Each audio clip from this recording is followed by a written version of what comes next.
There are more than 7,000 individuals on Fernandina alone.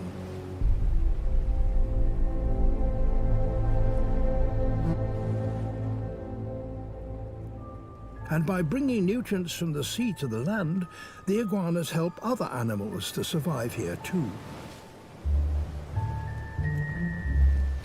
Crabs feed on dead skin on the iguana's back and, in turn, provide a welcome exfoliation service.